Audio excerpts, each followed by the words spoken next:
Olá para todos, minhas amigáveis e cordiais saudações, desejando energias positivas e operantes, principalmente ante as necessidades de ser humano. Quem é humano, mais dia menos dia, precisará de doses extras de energia.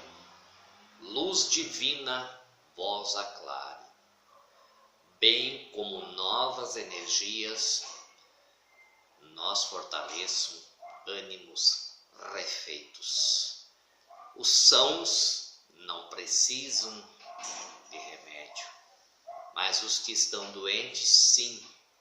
E aqueles que estiverem sãos, agradeçam pela saúde que têm e enviem energias positivas através de orações sinceras para todos aqueles os quais estejam necessitados em suas crescentes aflições, sejam físicas, espirituais, psíquicas, mentais, etc. Formando-se sim uma grande rede de solidariedade independente de religião. Porque quando uma oração for bem colocada, bem conectada, em sintonia com o universo, e o ser humano estando cônscio de que as palavras, tanto positivas como negativas, possuem um grande poder.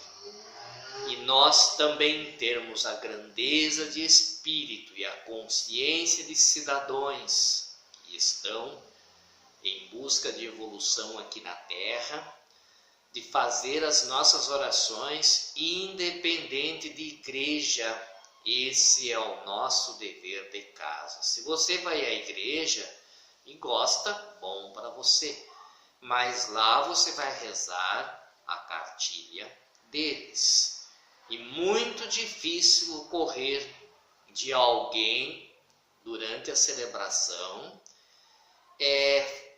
citar a necessidade de que irmãos que estão na UTI de um hospital, que estejam necessitados para receberem a luz das nossas orações, formar uma egrégora positiva entre os membros ali presentes e irradiar esta luz principalmente, especialmente aos mais necessitados. Parece que eles só enxergam o babar ovo de Deus. E Deus não precisa de baba-ovo. Deus precisa que nós intercedemos e formamos uma corrente de solidariedade entre nós. Porque os necessitados somos nós. E não pense em vós que com lisonjas, com palavras bonitas, simplesmente usando a emoção e deixando a razão de lado, vão estar mais próximos do Criador. Você só se aproxima do Criador através do teu próximo, especialmente aquele próximo que está em necessidades muitas vezes maiores do que a nossa. Então faça esta grande rede da solidariedade em casa também, mas quando você estiver te sentindo bem. O amigo nunca é convidado ao banquete da alegria. Nós temos um costume bastante retrógrado e bastante nefasto de que quando nós estamos bem, se sentindo bem, os nuances da alegria, o nosso navio singra aos portos da alegria. E aí nós não nos lembramos de convidar o amigo ao nosso banquete. Quando nós não estivermos bem, estivermos angustiados, agoniados, cabisbaixos, tristes, não é o momento da oração. O momento é do cala-te. O momento é do colocar um esparadrapo na nossa boca e ficar bem quieto, esperando essa tormenta passar, porque senão a nossa transmissão será baseada apenas no setor emocional e não terá o devido alcance, não terá a devida potência para que possamos emitir sinais positivos. Agora, quando nós estivermos bem, quando nós estivermos se sentindo alegres, é hora de orar, de desejar luz, de irradiar energias para aqueles que não estão alegres, para aqueles que estão com problemas de saúde, para aqueles que realmente necessitam, conhecidos ou não, não importa. A luz recolherá o nosso alento ali produzido e enviará para os necessitados, nem que seja uma gota de água para apagar o incêndio. Nós não apagamos talvez, mas fizemos a nossa parte. Se muitas gotas d'água forem emitidas, poderá ocorrer uma torrente de água e esse incêndio ser apagado. Então a solidariedade, a energia, o fazer acontecer está aqui junto conosco. Só que tiraram essa grandeza de nós. Incitaram nós que nós deveremos de estar como ovelhas cabisbaixos dentro de templos e esquecemos de efetuar aquilo qual é mais importante. O nosso dever de casa. Nós não precisamos de intermediário, não precisamos de hierarquia, de bispos, de cardeais, de sacerdotes, de vigários e etc. e tais, indicando aquilo que é o melhor para nós. Isso é ser criança sendo conduzida em um tenro jardim de infância. Então o ser humano precisa conquistar a sua independência. Ele precisa sentir que ele tem essa responsabilidade, que ele pode usar o poder da palavra assim, mesmo que seja ateu, mesmo que não pertença a nenhuma ordem religiosa, simplesmente porque é uma ciência. Quando eu emito sinais positivos para o universo amplia, o universo equaliza e o universo distribui segundo foi a nossa intenção. O homem sempre registrará os atos, Deus sempre verificará a intenção. E se a intenção for boa, for formalizada e endereçada, sempre será enviada e alguém sempre será beneficiado. Agora, rosários incontáveis, não dizendo para que e para quem aqui na terra estará beneficiando, é um farol estrábico no deserto, porque Deus não precisa de agrado. O agrado maior a Deus é lembrar-se dos necessitados. Assim como existe uma passagem ao Corão, o qual os cristãos prezam tanto, que diz assim: estive nu e não me vestistes, estive com fome e não deste-me de comer, estive com sede e não deste-me de beber, porque você estava muito preocupado em contribuir em um gasofilácio de uma organização eclesiástica a qual te engendrou em tua mente que a salvação, que o caminho, que a vida para uma vida melhor após o mundo físico, adentrando-se no mundo extrafísico, será através de códigos e condutas pronunciados por uma organização eclesiástica. O estive nu e não me vestisse, tive sede e não me desse de beber, e tive fome e não me desses um alimento, é as pessoas necessitadas, principalmente as crianças. Então, vestindo uma criança, eu estarei numa boa sintonia com Deus. Dando de beber a quem tem sede, eu também me aproximo de Deus.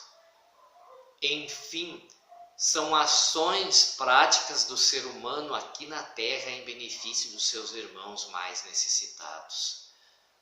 E, infelizmente, nós escolhemos a dar a nossa contribuição para quem é mais rico, para quem economicamente é muito superior a nós. E será que eles vestiram